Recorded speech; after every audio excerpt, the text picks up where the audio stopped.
Il y a une phrase que les manipulateurs ne prononcent jamais, mais qu'ils utilisent tout le temps. Et le jour dont tu vas apprendre à reconnaître cette phrase, plus personne ne pourra jamais te contrôler. Aujourd'hui, je ne vais pas te donner 20 000 techniques que tu vas oublier après avoir quitté cette vidéo. Mais je vais vous donner une seule idée, juste une seule. Celle-là, elle va rester. Je me souviens d'une période de ma vie où je disais oui à des choses que je n'en voulais même pas. Je changeais d'avis pour ne pas être rejeté. Je m'excuse même si j'avais raison.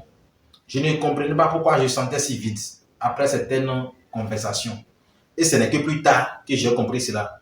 Je n'étais pas fatigué par les gens, mais j'étais fatigué par la manipulation que je ne savais pas identifier. Le problème, c'est que la manipulation ne ressemble jamais à la manipulation. Elle porte toujours des masques.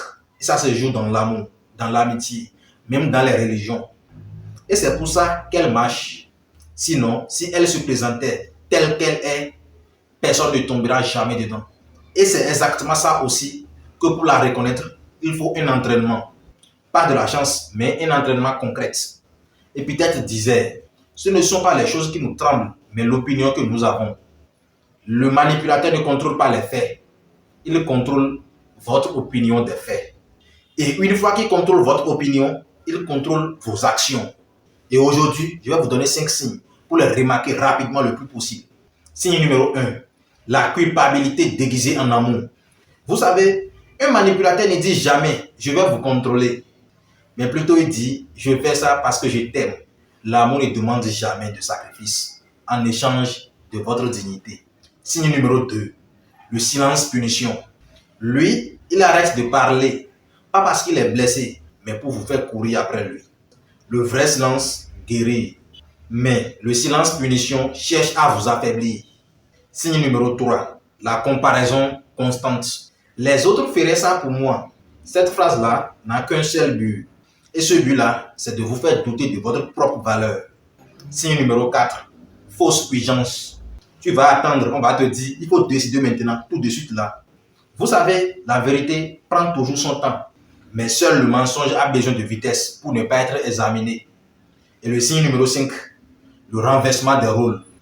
En fait, vous expliquez une blessure et soudain, c'est vous qui vous excusez. Si à chaque conflit, c'est toujours vous qui finissez par demander pardon, alors prenez votre temps et de regarder, d'analyser qui est vraiment le responsable.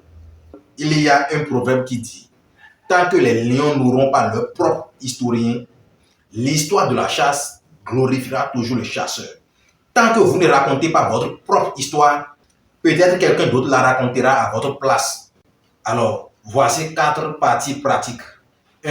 Nommez ce que vous ressentez sans le justifier. 2. Ralentir avant de répondre. 3. Posez une seule question, simple.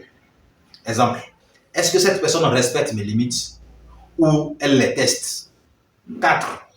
Arrêtez de vous expliquer à ceux qui ont décidé de ne pas vous comprendre. Alors, nous sommes presque à la fin de cette vidéo, mais la seule chose à retenir de cette vidéo, c'est que on ne peut manipuler que celui qui doute encore de sa propre valeur. Le jour où vous cessez de douter de vous-même, la manipulation n'a plus de porte. Pas parce que les manipulateurs sont disparus, mais parce que vous n'avez plus une porte ouverte.